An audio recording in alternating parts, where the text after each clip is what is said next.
ទីភ្នាក់ងារចារកម្មរុស្ស៊ីរកឃើញថាក្រុមហ៊ុន Serbia មួយចំនួនលួចបញ្ជូនអាវុធផ្គត់ផ្គង់អ៊ុយក្រែនយ៉ាងសម្ងាត់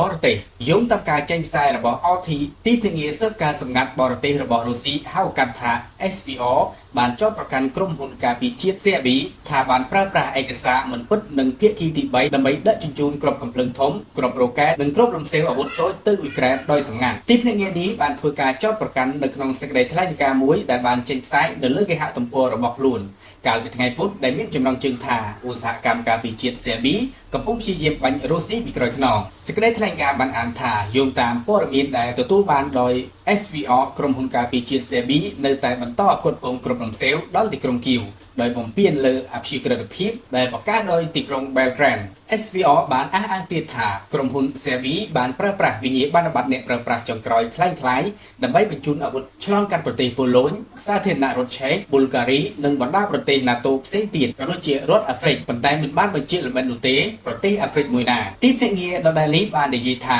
អាវុធទាំងនេះក្រោយមកបានបង្ហាញខ្លួនក្នុងប្រទេសអ៊ុយក្រែនហើយបើយោងតាម SVR គ្រាប់រ៉ុកែតចំនួនប្រមាណជា100,000និងគ្រាប់ផ្លោង Howitzer រួមជាមួយនឹងអាវុធធុនតូច1លានគ្រាប់ត្រូវបានផ្ទេរក្នុងខណៈនេះដោយឡែកក្រុមហ៊ុនផលិតអាវុធធំៗរបស់ Serbia រួមទាំងក្រុមហ៊ុន Yugo Import SDPR ដែលគ្រប់គ្រងដោយរដ្ឋត្រូវបានគេចោទប្រកាន់ថាបានបង្កើតរបៀបដ៏ស្មុគស្មាញនៅក្នុងគម្រោងនេះ